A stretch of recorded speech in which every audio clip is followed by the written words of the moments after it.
Hello learners, welcome to our channel एडविस Pawan. I hope आप लोग सभी के अच्छे होंगे। आज हम लोग फिर आप लोग के सामने एक राइटिंग सेक्शन का इंपॉर्टेंट क्वेश्चन लेकर आए हैं, जो कि Jharkhand council of educational research and training Ranchi second term exam session 21-22 class 12 English core model question paper set 4 का इंपॉर्टेंट क्वेश्चन का सॉल्यूशन करेंगे। और वो क्वेश्चन है question number 10, that is right A report on fire accident that you have witnessed. आपको क्या करना बोल रहा है, एक रिपोर्ट लिखने बोल रहा है, किसके ऊपर, एक फायर एक्सीडेंट के ऊपर दैट यू हैव विटनेस्ड। ठीक है, जिसके आप गवाह बने, जो आपने देखा, आपके आसपास ये घटना घटी, तो उसी से रिलेटेड आप लोगों को ये रिपोर्ट लिखने के लिए बोल रहा है। ठीक है, तो ये देखिए रिपोर्ट का फॉर्मेट इसी प्रकार से आप लोग मेंटेन कीजिएगा इस चीज़ को। हेडिंग पहले हमने दे दिया रिपोर्ट ऑन रोड एक्सीडेंट ऐसा करके, ताकि मतलब ये क्लियर हो जाए किसके किसके विषय में है। और उसके बाद फिर आप लोग इसी प्रकार से फॉर्मेट को फॉलो अप कीजिएगा। रिपोर्ट राइटिंग में क्या करना पड़ता है, सबसे पहले you have to mention the place. ठीक है, जहाँ की ये घटना है, जिस जगह आप हो वहाँ उस प्लेस को, जैसे कोई रांची का है, कोई धनबाद, बोकारो, गिरिडीह, जहाँ कहीं का भी होगा, तो प्लेस को हमने मेंशन कर दिया। उसके बाद फिर that you have to mention the date. ठीक है, मार्च 21-22। ठीक है, इसी प्रकार से डेट का फॉर्मेट को आप लोग लिखिएगा। जनरली क्या होता है, कुछ बच्चे जो है, मान लीजिए डेट लिखना हुआ इस प्रकार से 21 मार्च 2022 ऐसा करके कर देते हैं। ठीक है, तो इस फॉर्मेट को फॉलो नहीं कीजिएगा, ये गलत हो जाएगा। ठीक है, कुछ एक स्टैंडर्ड होना चाहिए ना। ठीक है, तो इस प्रकार से डेट आपने डाल दिया। उसके बाद आपको क्या करना पड़ेगा, अपना नाम, यदि आप बॉय हो तो रवि, और रीना जो भी हो, आप स्टाफ रिपोर्टर हो या आई विटनेस हो, जो भी इस प्रकार से नाम मेंशन कर सकते हो।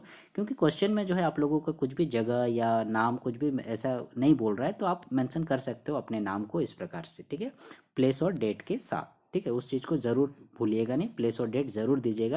नहीं तो आप बोलिएगा सर मैंने इतना बड़ा रिपोर्ट लिखा, लेकिन मुझे सिर्फ 5 नंबर का है, तो मुझे सिर्फ 3 ही नंबर दिया गया। तो हो सके आप लोगों को इसके ऊपर नंबर काट लिए जाएँ, ऐसा हो सकता है। ठीक है, तो इस चीज़ को ध्यान दीजिएगा। आइए हम लोग सॉल्व करते हैं फिर आगे। A devastating fire broke out last night. एक डिवास्टेटिंग फायर यानी बहुत ही भयावह, बहुत ही भीषण आग जो है लग गई, कहाँ, पिछली रात, लास्ट नाइट, इन ए स्लम एरिया। स्लम एरिया कहने का मतलब झुग्गी झोपड़ी वाला जो एरिया होता है। ठीक है, बस्ती, पुअर सेक्शन, वीकर सेक्शन जो लोग रहते हैं। ठीक है, रद्दी कागज, शीशा, टीना, लोहा, बोतल, ये सब का काम काज करने वाले, दैनिक मजदूरी करने वाले वैसे। और किस जगह पर, स्लम एरिया। ठीक है, वैसे बस्ती एरिया नियर नामकुम। ठीक है, इस चीज़ को भी मेंशन कीजिएगा आप लोग।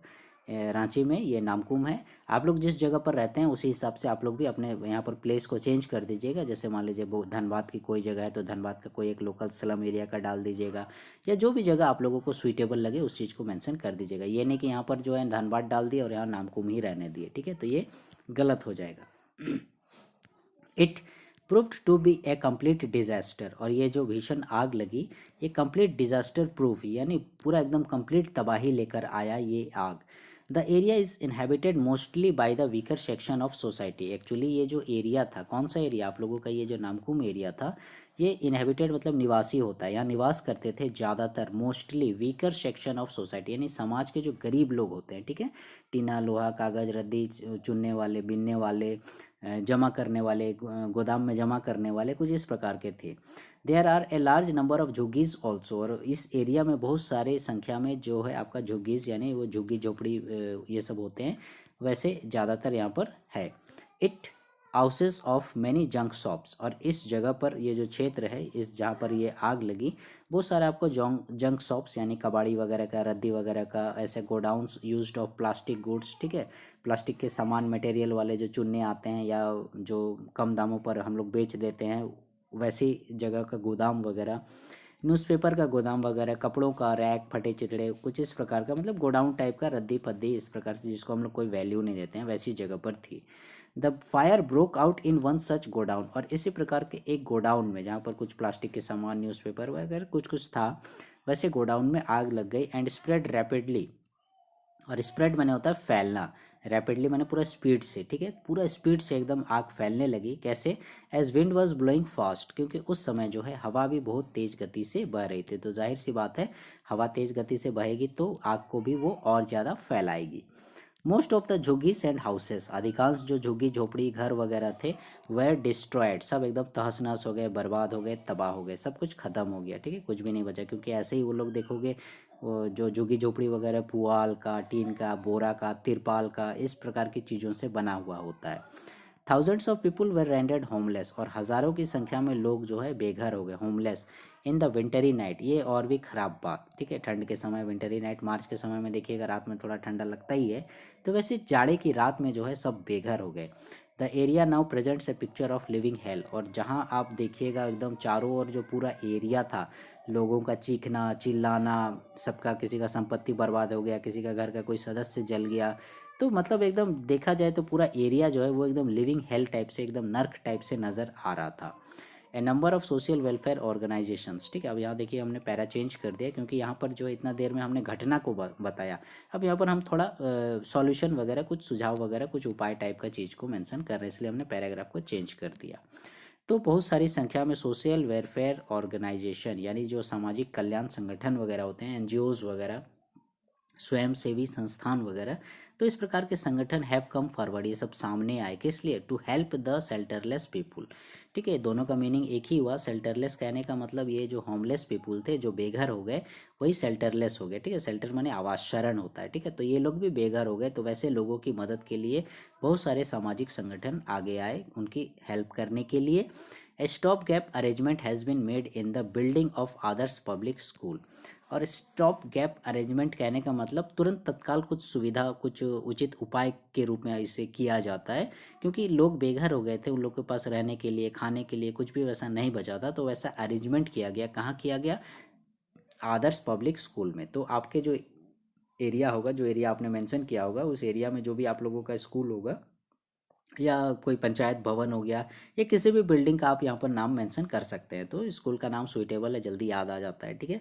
और वहाँ ठहराया गया सबको, जितने भी बेघर लोग थे, जितने भी जो पीड़ित लोग थे, और वहाँ पर ब्लैंकेट्स, मेडिसिन्स एंड फूड, यानी कंबल हो गया, दवाइयाँ हो गई, भोजन वगैरह हो गया, are being distributed to affected people, तो जितने लोग प्रभावित थे उन लोगों के बीच में ये सारा चीज़ बांटा गया। अफेक्टेड मतलब प्रभावित लोग, जितने लोग पीड़ित थे, इस समस्या से गुजर रहे थे, ठीक है।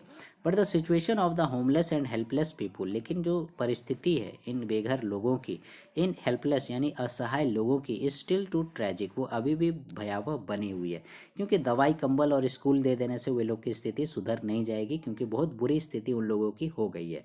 और उस दर्द से निपटने के लिए क्या बोल रहा है, only prompt and adequate relief, मतलब एकदम समुचित मात्रा में, सही समय पर सही चीज़ और सही तरह की सुविधाएं, जैसे भोजन हो गया, घर रहने के लिए घर हो गया, ठीक है। स्कूल में कितना दिन ठहरेगा, ठीक है। तो घर हो गया, भोजन हो गया, कपड़े हो गए, जो भी जानो माल की हानि हुई, इस प्रकार के कुछ कुछ जैसे होता है, सरकार अनाउंस कर देती है, जितने भी घर इस प्रकार से हुए 50-50 हज़ार दिए, रुपए दिए जाएंगे, इस प्रकार से कुछ सहायता हो गया, आर्थिक सहायता। तो ये सब जब तक मेजर्स अंडरटेकन, जब तक इस प्रकार के मेजर्स यानी कदम नहीं उठाए जाएंगे, किसके द्वारा, बाय द कंसर्न्ड अथॉरिटीज़, यानी जो सरकार है, जो संगठन वगैरह है, जो संस्था वगैरह है, या जो भी है जो इसके लिए जिम्मेवार है, किसी ना किसी को तो जिम्मेवारी लेनी पड़ेगी, खासकर गवर्नमेंट को, ठीक है। तभी जाके कैन इज़ द सिचुएशन, तभी जाके इस सिचुएशन को वे लोग हैंडल कर सकते हैं, संभाल सकते हैं, या बोलिए तो स्थिति में सुधार ला सकते हैं, ठीक है। मतलब फिर भी उन लोगों के हृदय में जो चोट लगा है वो तो नहीं भरेगा, जो हानि हुई है वो नहीं भरेगा, लेकिन फिर भी जो है वे लोग मैंने इसमें कुछ रिकवरी कर सकते हैं। सो लर्नर्स, ये था आप लोगों का report writing on fire accident. आप लोग इसी प्रकार से फॉर्मेट को, प्लेस को, डेट को नहीं भूलिएगा, और ये फॉर्मेट आपने मेंशन कर दिया, ठीक है। और अब आपको एक्स्ट्रा कुछ भी और मतलब लिखने की या कुछ भी मेंशन करने की वैसी आवश्यकता नहीं है, ठीक है। It is sufficient. For the next video please stay connected with our channel. Future में हम लोग जो है 8-9 क्वेश्चन के जो आंसर्स हैं वे इसे भी मेंशन करेंगे, और दूसरे सेट के जो क्वेश्चंस हैं आप लोगों के यदि मिस हो गए होंगे तो आप लोग प्लीज़ उसे भी ज़रूर देख लीजिएगा। सो लर्नर्स, आई होप ये क्वेश्चन आप लोगों को समझ में आ गया होगा। Please stay connected with our channel एडविस Pawan, and please like share.